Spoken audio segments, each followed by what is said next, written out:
Hello everyone, welcome to another video and I am your friend Bharat Shankar. तो आज की video में हम एक बहुत ही स्पेसिफिक एसेट के बारे में बात करेंगे, जिसके बारे में अभी बहुत सारे जो स्मार्ट इन्वेस्टर्स हैं वो ये बोल रहे हैं कि यहाँ पर एक बहुत बड़ा मौका क्रिएट हो सकता है। और ये सुनने के बाद कुछ लोग यहाँ पर डेफिनेटली ये बोल सकते हैं कि सर हमें पता है आप क्या बोलने वाले हो। आप बोलोगे कि अभी मार्केट क्रैश हो चुका है, बहुत सारे जो अच्छे स्टॉक्स है वो 50-60% डिस्काउंट पे अवेलेबल है। अभी अगर हम ऐसे स्टॉक्स को लोअर वैल्यूएशन पे खरीदेंगे तो आने वाले टाइम में या लॉन्ग टर्म में ये अच्छे रिटर्न्स डिलीवर कर सकते हैं। आप यही बोलने वाले हो ना। ये बात भी बहुत सही है, अच्छे स्टॉक्स को गिरे हुए प्राइस पे या सस्ते दाम पे खरीदना is always a good idea.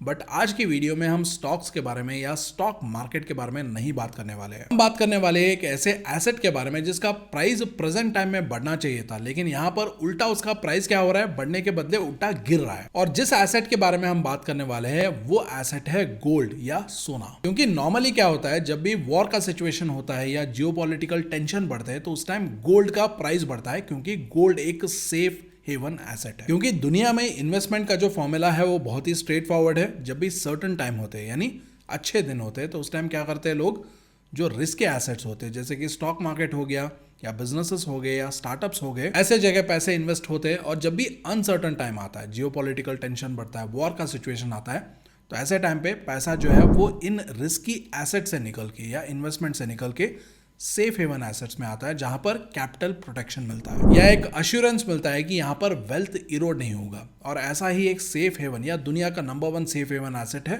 Gold या सोना। और इसीलिए वॉर के दौरान और जियोपॉलिटिकल टेंशन के दौरान सोने का जो प्राइस है वो बढ़ता है। लेकिन प्रेजेंट टाइम में, प्रेजेंट मार्केट में कुछ बहुत ही अलग हो रहा है, कुछ बहुत ही डिफरेंट हो रहा है, जहां पर प्रेजेंटली यूएस, ईरान और इजराइल के बीच में वॉर हो रहा है। और ऐसे वॉर सिचुएशन के दौरान सोने का जो प्राइस है वो बढ़ने के बदले उल्टा गिर रहा है। और यहां पर आप देख सकते हैं गोल्ड का प्राइस है, और प्री वॉर का प्राइस अगर आप देखेंगे तो वहां से अभी तक गोल्ड ऑलरेडी अराउंड 16 to 17% नीचे है। और रिसेंट टाइम में अगर आप देखेंगे तो गोल्ड जो है वो अबाउट 28-29% भी नीचे जा चुका था। और अभी ये जो गोल्ड का प्राइस वॉर के टाइम में भी नहीं बढ़ रहा है, इसको देख के अभी बहुत सारे लोग ये अज्यूम कर रहे हैं कि लास्ट 4-5 ईयर्स में गोल्ड में एक बहुत बड़ा रैली हुआ है और यहां से गोल्ड आगे नहीं जा सकता है, गोल्ड एक लिमिट हिट हो चुका है, ऐसा अभी कुछ लोग सोच रहे हैं। लेकिन यहां पर एक दूसरा पर्सपेक्टिव भी है, जिसको अगर आप सही तरीके से समझने की कोशिश करोगे तो गोल्ड में एक बहुत बड़ा अपॉर्चुनिटी क्रिएट क्यों हो रहा है, उस पर्सपेक्टिव का भी आपको एक अच्छा सा अंडरस्टैंडिंग मिल जाएगा। इस पॉइंट ऑफ व्यू को समझने से पहले आपको सबसे पहले यह समझना जरूरी है कि वॉर के टाइम में भी गोल्ड का प्राइस बढ़ने के बदले क्यों गिर रहा है, उसके पीछे का असली रीजन क्या है। और आज के वीडियो में हम भले ही स्टॉक मार्केट के बारे में बात नहीं कर रहे हो, लेकिन आने वाले संडे को हम एक बहुत ही इंपॉर्टेंट वर्कशॉप करने वाले हैं, जहां पर मैं आपको यह सिखाने वाला हूं कि ऐसे टफ मार्केट में, गिरे हुए मार्केट में अच्छे स्टॉक्स को कैसे पिक करना है और रिकवरी स्टॉक्स को कैसे कैटेगराइज करना है और वैल्यू ट्रैप स्टॉक से कैसे बचना है। और यह वर्कशॉप बिल्कुल फ्री है और इस फ्री वर्कशॉप का रजिस्ट्रेशन लिंक आपको नीचे वीडियो के डिस्क्रिप्शन और पिन कमेंट में मिल जाएगा। तो चलिए अब आगे बढ़ते हैं और सबसे पहले ये समझने की कोशिश करते हैं कि प्रेजेंट टाइम में गोल्ड का प्राइस जो बढ़ना चाहिए था वो बढ़ने के बदले उल्टा गिर क्यों रहा है।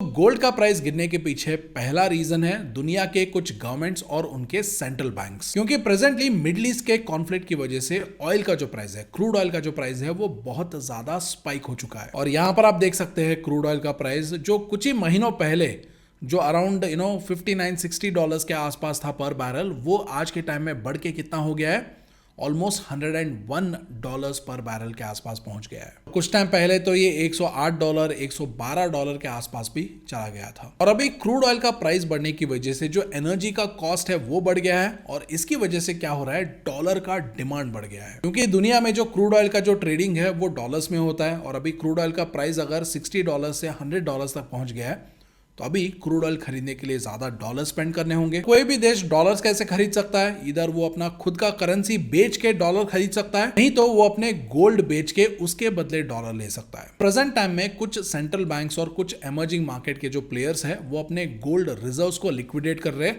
और उसके बदले में वो क्या कर रहे हैं, वो अपने जो फॉरेक्स रिजर्व्स है उसको बिल्ड कर रहे हैं, ताकि वो ये जो हायर ऑयल इंपोर्ट के जो कॉस्ट है उसको कवर कर सके। फॉर एग्जांपल टर्की का जो सेंट्रल बैंक है उन्होंने रिसेंटली 60 टन ऑफ गोल्ड, जिसका value approximately I think around $8 billion के आसपास होगा, उतना सोना उन्होंने बेचा है ताकि वो अपने करेंसी को प्रोटेक्ट कर पाए और अपने जो बढ़ते ऑयल का जो प्राइसेस है या एनर्जी कॉस्ट है उसको वो कवर कर पाए। और यहाँ पर कुछ लोगों के माइंड में एक सवाल जरूर आ सकता है कि सर ये टर्की जो है वो अपना करेंसी डिफेंड करने के लिए गोल्ड क्यों बेच रहा है और डॉलर क्यों खरीद रहा है। इसको देखिए मैं आपको बहुत ही सिंपल तरीके से एक्सप्लेन करता हूँ। जब भी क्रूड ऑयल का प्राइस बढ़ता है तो ये जो क्रूड ऑयल इंपोर्टिंग कंट्रीज है उनको ज्यादा डॉलर्स की जरूरत पड़ेगी, क्योंकि क्रूड ऑयल का प्राइस अगर बढ़ा है तो ज्यादा डॉलर्स पे करने की जरूरत है। तो अभी अगर ये ज्यादा डॉलर्स खरीदना है तो मान लीजिए इंडिया अगर ज्यादा रुपी बेच के डॉलर खरीदता है तो रुपी क्या होता है वो कमजोर होता जाता है। आज के टाइम में हमारे रुपी के साथ एग्जैक्टली यही हो रहा है। हम रुपी बेच के डॉलर खरीद रहे हैं ताकि हम अपने जो ऑयल इंपोर्ट्स है उसके खर्चे कवर कर पाए। तो इसलिए कुछ कंट्रीज अपना करेंसी प्रोटेक्ट करने के लिए वो अपने करेंसी को नहीं बेचते। अगर हम रुपी नहीं बेचेंगे तो रुपी कमजोर नहीं होगा, लेकिन रुपी बेचने के बदले डॉलर्स खरीदने के लिए हम क्या करते हैं, हम गोल्ड को लिक्विडेट करके गोल्ड के बदले डॉलर्स ले लेते हैं। यही चीज एग्जैक्टली अभी बहुत सारे कंट्रीज और बहुत सारे सेंट्रल बैंक्स कर रहे हैं, जिसकी वजह से गोल्ड में टेम्पररी सेलिंग देखने को मिल रहा है। एंड ऑब्वियसली जब सेलिंग होता है तो प्राइस भी गिरता है। इसके साथ साथ जब भी क्रूड ऑयल का प्राइस बढ़ता है तो फ्यूल इन्फ्लेशन बढ़ जाता है, और जब भी इन्फ्लेशन बढ़ता है तो रेट कट होने के चांसेस कम हो जाते हैं, यानी इंटरेस्ट रेट का जो कट होता है उसके चांसेस कम हो जाते हैं। इंटरेस्ट रेट अगर हायर लेवल पे ही रहेंगे तो जो बॉन्ड यील्ड्स होते हैं और जो डॉलर है वो ज्यादा स्ट्रांग होगा, क्योंकि लोगों का पैसा ज्यादा ये जो बॉन्ड्स वगैरह है जहां पर हायर यील्ड मिल रहा है वहां पर जाएगा, जिसकी वजह से वो इनडायरेक्टली गोल्ड का जो सेलिंग है उसको एम्पलीफाई भी कर रहा है। और उसके बाद अभी बात करेंगे दूसरे रीजन के बारे में, और ये दूसरा रीजन है मिडिल ईस्टर्न कंट्रीज, जिसकी वजह से गोल्ड का प्राइस गिर रहा है। क्योंकि प्रेजेंटली अगर आप देखेंगे तो ईरान ने स्ट्रेट ऑफ हर्मुज को बंद कर दिया है या ब्लॉक कर दिया है in retaliation to the attacks done by Israel and America. दुनिया का जो 20% ऑयल एंड गैस का जो सप्लाई है वो स्ट्रेट ऑफ हर्मुज से ही होकर गुजरता है, और इसी रीजन की वजह से अभी ऑयल एंड गैस का प्राइस स्काई रॉकेट कर रहा है। और अब यहाँ पर कुछ लोग बोलेंगे कि ये जो पर्शियन गल्फ कंट्रीज हैं उनका तो अभी चांदी चांदी हो रहा होगा, क्योंकि ऑयल प्राइस इतना बढ़ गया है तो ये ऑयल एक्सपोर्ट कर करके बहुत पैसे कमा रहे होंगे, ऐसे कुछ लोग सोच रहे होंगे। बट सिचुएशन ऐसा नहीं है। जो पर्शियन गल्फ कंट्रीज है जैसे कि सऊदी अरेबिया है, यूएई है, कुवैत है, कतार है, इराक है वगैरह वगैरह, वो प्रेजेंटली स्ट्रेट ऑफ हर्मुज बंद होने की वजह से ऑयल एंड गैस को एक्सपोर्ट नहीं कर पा रहे हैं। फॉर दैट रीजन उनका रेवेन्यू गिर रहा है, उनकी इकोनॉमी को बहुत ज्यादा तकलीफ पहुंच रहा है, एंड पोटेंशियली इनमें से बहुत सारे कंट्रीज का जो जीडीपी है वो कॉन्ट्रैक्ट भी होने का चांसेस रखता है। अभी अगर आप मीडिया में देखेंगे तो ऐसे एक्सप्लिसिट रिपोर्ट्स और र्यूमर्स चल रहे हैं, ये बता रहे हैं कि ये जो पर्शियन गल्फ स्टेट्स है या गल्फ कंट्रीज है वो अपने अलग अलग एसेट्स को, जैसे कि गोल्ड है और बाकी के जो एसेट्स है उनको बेच रहे हैं, ताकि वो ये जो अभी कैश फ्लो का जो प्रॉब्लम है या किल्लत हो रही है because of the oil export blockage, जहां पर वो ऑयल बेच नहीं पा रहे जिसकी वजह से कैश फ्लो नहीं आ रहा है, उसको कवर करने के लिए वो गोल्ड जैसे एसेट्स को लिक्विडेट कर रहे हैं। और इसकी वजह से भी गोल्ड में टेम्पररीली सेलिंग प्रेशर देखने को मिल रहा है, जिसकी वजह से गोल्ड का प्राइस बढ़ने के बदले उल्टा गिर रहा है। उसके बाद गोल्ड का प्राइस गिरने के पीछे तीसरा रीजन है हेज फंड्स और इन्वेस्टर्स। तो प्रेजेंटली अगर आप देखेंगे तो ऑयल शॉक की वजह से, वॉर शॉक की वजह से ग्लोबल इक्विटीज में और बॉन्ड्स में शार्प सेलिंग देखने को हमें मिला है, और इसी के चलते बहुत सारे जो इन्वेस्टर्स है, स्पेशली ये जो हेज फंड्स है, जो स्पेकुलेटर्स है और ये जो लेवरेज प्लेयर्स है, यानी जो लेवरेज लेके जो बड़े बड़े प्लेयर्स इन्वेस्ट करते हैं, उन्हें प्रेजेंटली गोल्ड को फोर्सफुली बेचना पड़ रहा है कि अभी उन्हें कैश चाहिए अपने मार्जिन कॉल्स को प्रोटेक्ट करने के लिए, और अपने लॉसेस को कहीं और कवर करने के लिए, और अपने लिक्विडिटी नीड्स को मीट करने के लिए। इसकी वजह से भी गोल्ड में टेम्पररी सेलिंग हो रहा है। अभी तक हमने ये तो समझ लिया कि गोल्ड में सेलिंग क्यों हो रहा है, जिसकी वजह से वॉर के टाइम में जहां पर गोल्ड का प्राइस बढ़ना चाहिए था वो बढ़ने के बदले उल्टा गिर रहा है। और इसके अलावा कुछ और भी रीजंस है, जैसे कि अभी डॉलर स्ट्रांग हो रहा है, यूएस का ट्रेजरी यील्ड बढ़ रहा है, और फेड इंटरेस्ट रेट कट करे उसके चांसेस अभी बहुत कम नजर आ रहे हैं, क्योंकि अभी इन्फ्लेशन बहुत ज्यादा बढ़ रहा है। और साथ ही साथ अभी ये जो प्री वॉर में रैली हुआ था उसके चलते अभी बहुत सारे लोग प्रॉफिट बुकिंग भी कर रहे हैं गोल्ड में। तो ये भी कुछ और रीजंस है जिसकी वजह से गोल्ड में टेम्पररी सेलिंग हो रहा है। तो अभी तक हमने ये तो समझ लिया कि गोल्ड का प्राइस क्यों गिर रहा है। तो अभी इसके बाद हमें ये समझना बहुत ही जरूरी है कि गोल्ड में एक बहुत बड़ा अपॉर्चुनिटी क्यों क्रिएट हो रहा है, ऐसा बहुत सारे स्मार्ट इन्वेस्टर्स को क्यों लगता है। तो इसके बारे में भी डिस्कस करेंगे, लेकिन आगे बढ़ने से पहले अभी तक अगर आपको ये वीडियो पसंद आ रहा है, आप वीडियो से कुछ सीख रहे हैं, तो वीडियो के ऊपर जो लाइक बटन है उसे प्रेस करके आप वीडियो को लाइक कर सकते हैं, और कमेंट्स में एक सिंपल थैंक यू भी लिख सकते हैं। और अगर आप चैनल पे नए हैं तो चैनल के ऊपर जो सब्सक्राइब बटन है आप उसे प्रेस करके चैनल को सब्सक्राइब कर सकते हैं, और बेल नोटिफिकेशन भी दबा सकते हैं। इससे हमारे नए वीडियोस के अपडेट्स आप तक तुरंत पहुंच जाएंगे। तो अभी गोल्ड में अपॉर्चुनिटी क्यों आ सकता है उसको समझने से पहले गोल्ड, डॉलर और क्रूड ऑयल, इनके बीच में एक मैक्रो इकोनॉमिक पैरामीटर है, उस पैरामीटर को आपको समझना जरूरी है। तो सबसे पहले दुनिया भर के जो सेंट्रल बैंक्स है वो क्या करते हैं, वो डॉलर को रेगुलर बेसिस पे खरीदते हैं, क्योंकि अगर उन्हें बाहर से कुछ सामान मंगाना है, अगर कुछ इंपोर्ट करना है, तो ग्लोबल ट्रेड में डॉलर्स को एक्सेप्ट किया जाता है या डॉलर्स को वाइडली यूज किया जाता है। तो इसलिए दुनिया भर के सेंट्रल बैंक्स क्या करते हैं, वो डॉलर्स खरीदते हैं। और अभी दुनिया में सबसे बड़ा ट्रेडेड कमोडिटी कौन सा है, वो ऑयल है, जिसकी वजह से ऑयल का प्राइस जितना बढ़ता है, दुनिया भर के जो सेंट्रल बैंक्स हैं उनको डॉलर्स की उतनी ही जरूरत पड़ती है, और वही ऑयल का प्राइस जितना कम होता है उतना ही सेंट्रल बैंक्स को डॉलर्स की कम जरूरत पड़ती है। इकोनॉमिक फैक्टर नंबर 2, अभी अगर दुनिया भर के सेंट्रल बैंक्स अगर डॉलर खरीदते हैं तो ये डॉलर आते कहां से, तो ये डॉलर देखिए यूएस गवर्नमेंट सिंपली इसको प्रिंट करता है और दुनिया भर के सेंट्रल बैंक्स को बेचता है, और जैसे जैसे यूएस डॉलर प्रिंट करता जाता है उसका डेट भी बढ़ता जाता है। उसके बाद फैक्टर नंबर 3, अगर गोल्ड का प्राइस बढ़ना है तो मैं खरीदूंगा, आप खरीदोगे, हमारी मम्मियां खरीदेंगी, तो इसकी वजह से गोल्ड का प्राइस नहीं बढ़ेगा। गोल्ड का प्राइस तभी बढ़ेगा जब दुनिया के सेंट्रल बैंक्स लाखों करोड़ों रुपए से गोल्ड को रेगुलर बेसिस पे बाय करेंगे। और गोल्ड का प्राइस अगर मैसिवली बढ़ना है तब क्या करना होगा, तब दुनिया भर के सेंट्रल बैंक्स को ज्यादा गोल्ड खरीदना होगा। ज्यादा गोल्ड खरीदने के लिए दुनिया भर के सेंट्रल बैंक्स को डॉलर बेचना होगा, और जितना वो डॉलर बेचेंगे उससे जितना ज्यादा वो गोल्ड खरीदेंगे, गोल्ड का प्राइस उतना ही ज्यादा ऊपर जाएगा। तो अभी ये जो रीजन है ना, दुनिया भर के सेंट्रल बैंक्स गोल्ड क्यों खरीद सकते हैं, उन रीजंस को मैं आपको एक्सप्लेन करूंगा, जिसके बाद आपको खुद ही समझ आ जाएगा कि आने वाले टाइम में बहुत सारे जो एक्सपर्ट्स हैं और बहुत सारे जो स्मार्ट इन्वेस्टर्स हैं वो ये प्रेडिक्ट क्यों कर रहे हैं कि गोल्ड में एक मैसिव रैली हो सकता है। Reason number 1, historical foundation of US and Gulf relationship. 1970s में जब रिचर्ड निक्सन यूएस के प्रेसिडेंट थे तो उस टाइम गल्फ कंट्रीज है, स्पेशली सऊदी अरेबिया, उनके बीच में और यूएस के बीच में एक बहुत बड़ा अंडरस्टैंडिंग डील हुआ था। डील के अकॉर्डिंग जो भी गल्फ स्टेट्स है, जो भी वो ऑयल बेचेंगे वो डॉलर्स में बेचेंगे, प्राइस भी डॉलर्स में करेंगे और सेटलमेंट भी डॉलर्स में ही करेंगे। और इसके बदले में इन गल्फ स्टेट्स को यूएस अपना मिलिट्री प्रोटेक्शन देगा और यूएस अपने जो आर्म्स एंड एम्युनिशन से इन कंट्रीज को सप्लाई करेगा। इसकी वजह से यूएस को एक सुपर पावर मिल गया, अनलिमिटेड यूएस डॉलर्स को प्रिंट करने के लिए। कुछ टाइम पहले हमने मैक्रो इकोनॉमिक्स में सीखा था ना, दुनिया भर के सेंट्रल बैंक्स डॉलर खरीदते हैं, उससे वो ग्लोबल ट्रेड करते हैं। ग्लोबल ट्रेड में सबसे बड़ा ट्रेड ऑयल का होता है। यूएस ने 1970s के टाइम, रिचर्ड निक्सन के एरा के टाइम, पूरी दुनिया को इस चक्कर में फंसा दिया कि अगर ऑयल खरीदना है तो डॉलर भी खरीदना होगा, और हमसे डॉलर खरीदना अगर मैंडेटरी हो गया तो उसके बाद हम अनलिमिटेड डॉलर जितना चाहे मन चाहे उतना हम प्रिंट करते जाएंगे। ये जो यूएस को सुपर पावर मिला है और ये जो यूएस और गल्फ के बीच में जो रिलेशनशिप बना है, वो रिलेशनशिप 3 पिलर्स के बेसिस पे खड़ा है। पहला पिलर क्रूड ऑयल, क्योंकि क्रूड ऑयल ही बेस है, राइट। और अभी क्रूड ऑयल को खरीदने के लिए दूसरा पिलर क्या चाहिए, डॉलर चाहिए।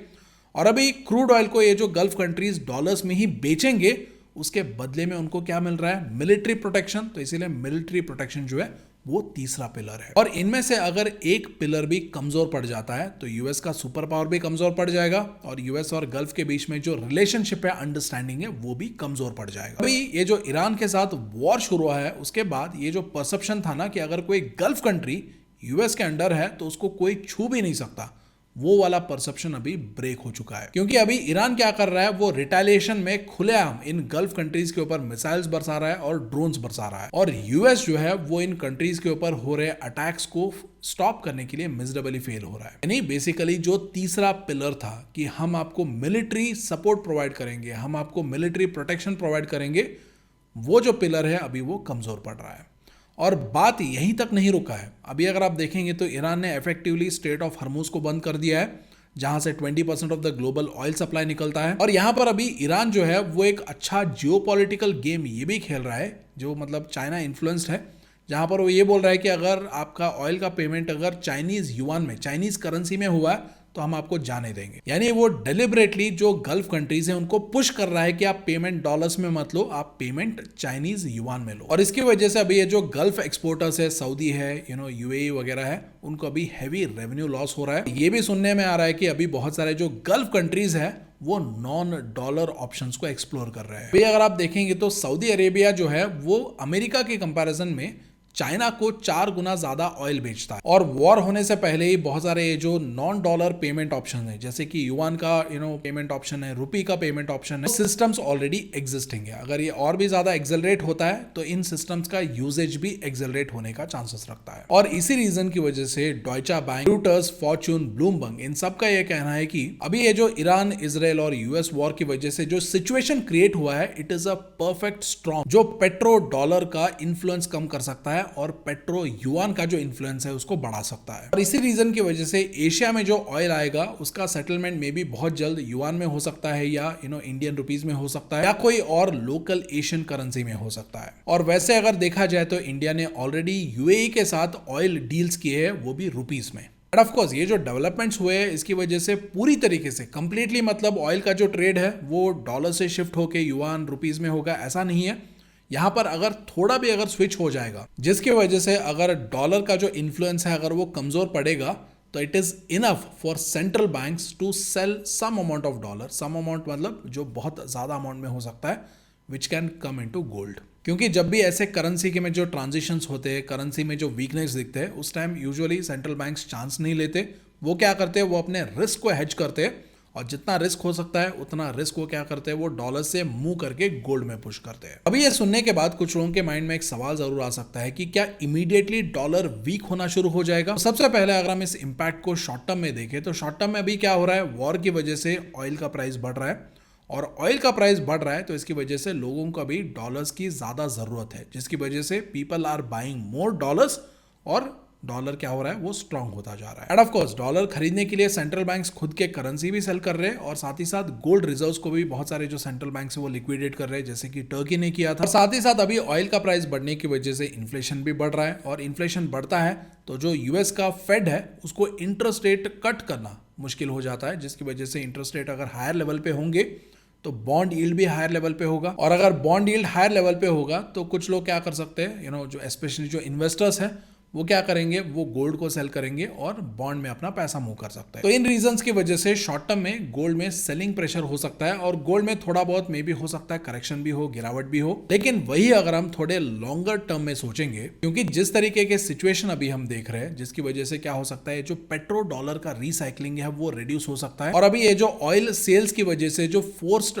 डॉलर डिमांड है, वो फोर्स्ड डॉलर डिमांड कम हो सकता है, जो इवेंचुअली डॉलर को वीक कर सकता है। और ऐसे लॉन्ग टर्म आउटलुक्स और सिचुएशन में क्या होता है, ग्रेजुअली जो सेंट्रल बैंक्स अभी भर भर के डॉलर अभी खरीद के बैठे हैं, वो ग्रेजुअली अपने डॉलर्स को लिक्विडेट करेंगे, या मतलब डॉलर्स को बेचेंगे, और उसके बदले वो क्या करेंगे, गोल्ड में वही पैसा वो मूव करेंगे। अगर आप देखेंगे तो लास्ट 3-4 ईयर्स में एग्जैक्टली यही हुआ है। जो दुनिया भर के जो सेंट्रल बैंक्स है उन्होंने डॉलर बेचा है और गोल्ड खरीदा है, क्योंकि अभी पूरी दुनिया के जो सेंट्रल बैंक्स है, they are evidently watching that कि बहुत सारे जो कंट्रीज है जो पहले सिर्फ डॉलर्स में ही ऑयल बेचते थे, वो अभी रुपी में भी ऑयल बेच रहे हैं, और युआन में भी बेच रहे हैं, और बाकी करेंसीज में भी बेच रहे हैं। और इसी रीजन की वजह से आने वाले टाइम में भी चांसेस बहुत ज्यादा है कि ये जो दुनिया भर के जो सेंट्रल बैंक्स है वो और भी ज्यादा डॉलर्स को बेचे और वही पैसा वो गोल्ड में मूव करे। एंड फॉर द रिकॉर्ड अभी भी अगर आप देखेंगे तो कुछ ही कंट्रीज है जो गोल्ड का लिक्विडेशन कर रहे हैं to cover the energy cost, लेकिन अभी भी अगर आप देखेंगे तो बहुत सारे जो सेंट्रल बैंक्स है, दे आर स्टिल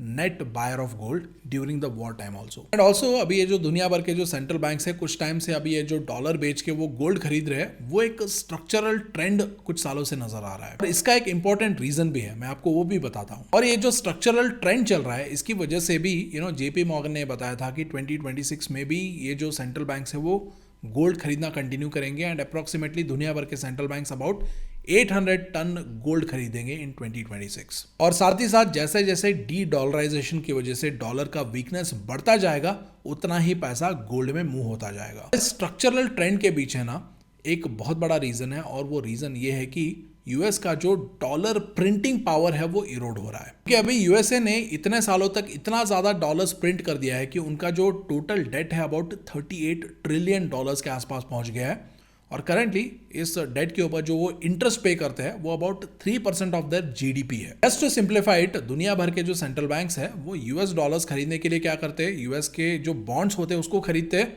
और उसके बदले में वो यूएस को पैसा देते हैं। इन बॉन्ड्स के ऊपर यूएस क्या करता है, वो इन सेंट्रल बैंक्स को, दुनिया भर के जो सेंट्रल बैंक्स है उनको वो इंटरेस्ट पे करता है, और वही इंटरेस्ट अभी यूएस का जो जीडीपी है उसका 3% बन गया है। अभी ये जो यूएस का डॉलर प्रिंटिंग पावर है वो डिपेंडेंट किसके ऊपर है? जो 3 पिलर्स मैंने आपको कुछ टाइम पहले समझाया था ना, तो उन 3 पिलर्स के ऊपर डिपेंडेंट है और अभी वो 3 पिलर्स कमजोर पड़ रहे हैं। और इसकी वजह से क्या हो रहा है? वो पिलर्स कमजोर पड़ने की वजह से अभी गल्फ कंट्रीज क्या कर रहे हैं? वो डॉलर्स के अलावा युआन में भी ऑयल बेच रहे हैं और रुपीज में भी ऑयल बेच रहे हैं। तो हालांकि ये ट्रेंड बहुत ही छोटा है, लेकिन आने वाले टाइम में जितना ज्यादा ऑयल डॉलर्स के अलावा बाकी करेंसीज में बिकेगा, उतना ही डॉलर प्रिंटिंग पावर कम होगा। और जितना डॉलर प्रिंटिंग पावर कम होगा, उतना ही रिस्क उन इन्वेस्टर्स के लिए, उन सेंट्रल बैंक्स के लिए बढ़ जाएगा जिन्होंने ऑलरेडी यूएस से बॉन्ड्स के रूप में डॉलर्स के ऊपर इन्वेस्ट करके रखा है। और इसीलिए अभी दुनिया भर के जो सेंट्रल बैंक्स है वो थोड़े से वरीड है कि यूएस क्या सच में अपना जो इंटरेस्ट कमिटमेंट है